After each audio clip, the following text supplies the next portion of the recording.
Friends, welcome to Radiant Competition classes.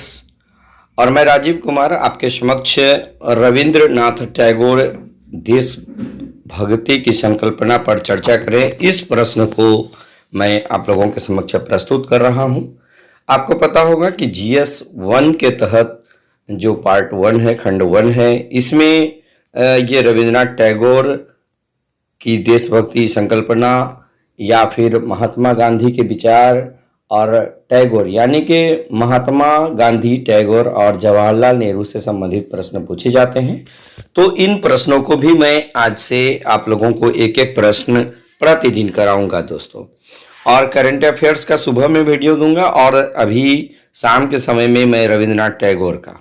तो रविंद्रनाथ टैगोर या महात्मा गांधी या जवाहरलाल नेहरू, ये दोनों में से दोनों पार्ट आप अच्छा कर लीजिएगा। देखिए, मैक्सिमम लोग हिस्ट्री एंड कल्चर से जैसे पाल कला या पटना कलम या मौर्य कला में से कोई एक, जैसे पिछले बार यदि पाल कला पूछा है तो इस बार मौर्य कला पूछने की आशंका है, वो भी बहुत लोग लिखते हैं। बहुत लोग ये रविंद्रनाथ टैगोर या महात्मा गांधी, जवाहरलाल नेहरू से संबंधित प्रश्न लिखते हैं।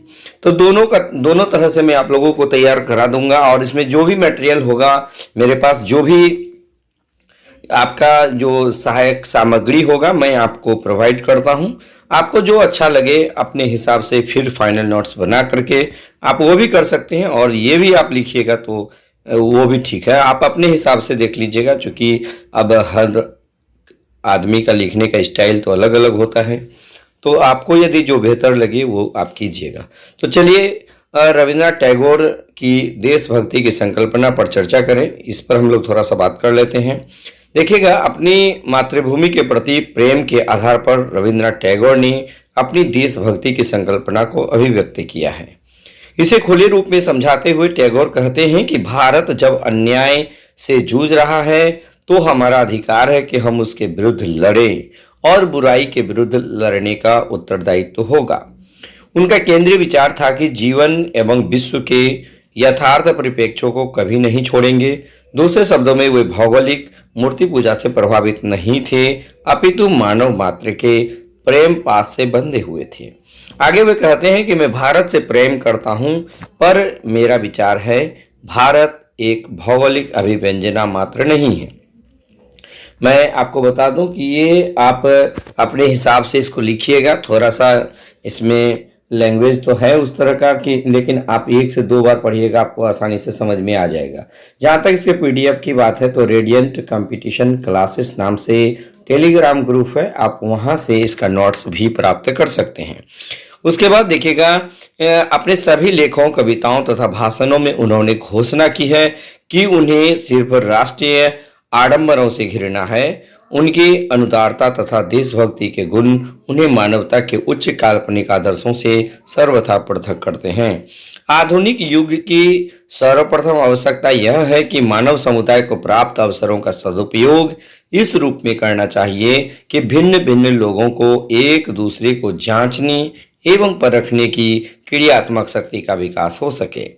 प्राप्त साधनों के बावजूद निर्मित दुर्भाग्य को न समझते हुए टैगोर ने यह अनुभव किया है कि पूर्व को स्वयं की तथा विश्व की भलाई के लिए कुछ भी अस्पष्ट अथवा अव्यक्त नहीं छोड़ना चाहिए। टैगोर अपने देश से मानवीयता के संदर्भ में प्रेम करते थे। उन्होंने तर्क दिया कि देश प्रेम के कारण ही उन्होंने सार्वभौमिक स्वतंत्रता की रूपरेखा तैयार की।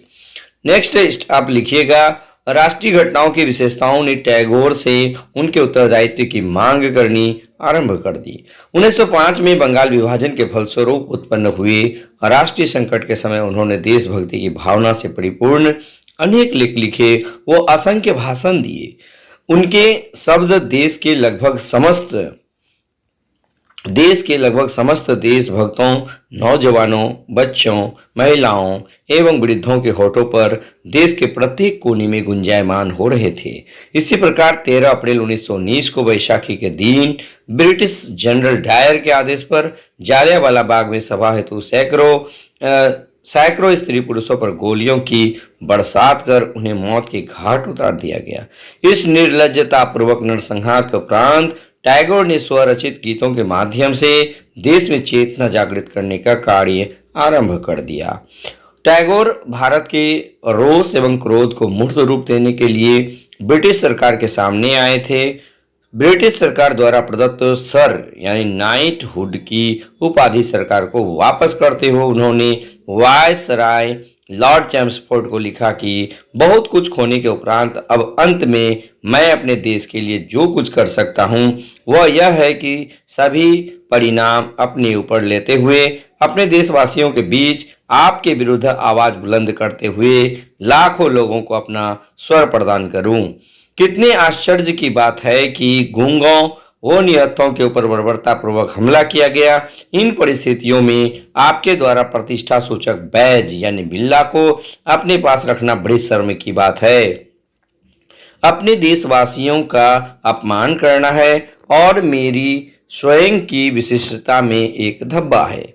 अपने सभी देशवासियों के साथ ब्रिटिश सरकार द्वारा तुच्छतापूर्ण एवं आत्मसम्मानजनक व्यवहार करने के कारण मैं सर की उपाधि लौटा रहा हूं। तो ऐसा कौन कहते थे? रविंद्रनाथ टैगोर का ये फीलिंग्स था।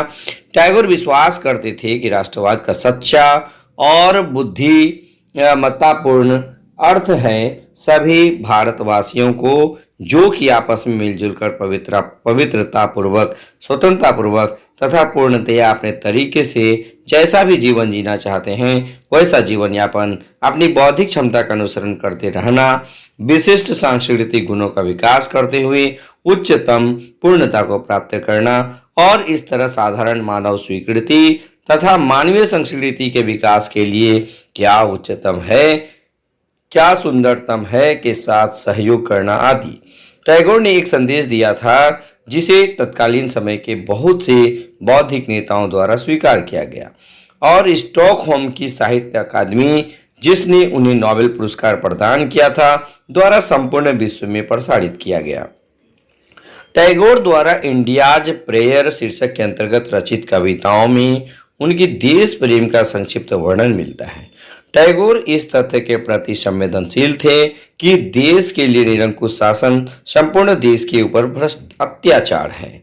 एक राष्ट्र जो कि स्वयं अनैतिकता को बढ़ावा देता है वह देश की अखंडता को सड़क पर ला देता है।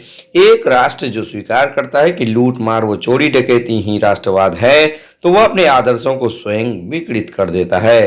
टैगोर के राष्ट्रवाद का सिद्धांत अमेरिका के राष्ट्रपति स्वर्गीय अब्राहम लिंकन के शब्दों को याद दिलाता है कि किसी के प्रति ईर्ष्या व द्वेष मत रखो, सभी के प्रति दयालु बनो, अच्छाई के प्रति अडिग रहो और जैसा ईश्वर हमें अच्छा देखने का अधिकार प्रदान करता है इसे स्वीकार करो। तो आओ हम अपना कार्य पूर्ण करने के लिए संघर्ष करें। तो ये रविंद्रनाथ टैगोर के द्वारा जो है रविंद्रनाथ टैगोर के विचार जो थे ये देशभक्ति की संकल्पना से संबंधित थे। आप इसे 1 से 2 बार पढ़ लीजिएगा तो निश्चित रूप से ऐसे प्रश्न लिखने में बहुत ही आसानी होती है दोस्तों और इसमें भी अच्छा नंबर आपको मिल जाता है। प्राय इसको लिखने से ज़्यादा नंबर या अच्छा नंबर इसलिए भी आ जाता है कि इसमें आप विचार व्यक्त करते हैं रविंद्रनाथ टैगोर के, प्लस उसके विचार को आप अपने हिसाब से लिखते हैं, किसी तरह का कोई बाइंडेशन नहीं होता है। जबकि आप कोई भी चीज़ लिखते हैं जैसे मौर्य कला की विशेषता तो उनका जो अपना है वही आप लिखते हैं। यहाँ पर क्या करते हैं उनके विचार को अपने विचार से जोड़कर अपने भाषा में उनके विचार को लिखते हैं तो ये बहुत ही ये अच्छा नंबर इसमें मिल जाता है दोस्तों। तो प्रयास आप ये भी कीजिएगा कि यहाँ से प्रश्न लिखें। तो अगर ये वीडियो आपको अच्छा लगे या आपके लिए ये हेल्पफुल हो तो निश्चित रूप से हमें कमेंट कीजिएगा और अगर जो भी इसमें इम्प्रूवमेंट चाहते हैं उसके लिए भी आप कमेंट कीजिएगा। तो बस आज के वीडियो में इतना ही, धन्यवाद।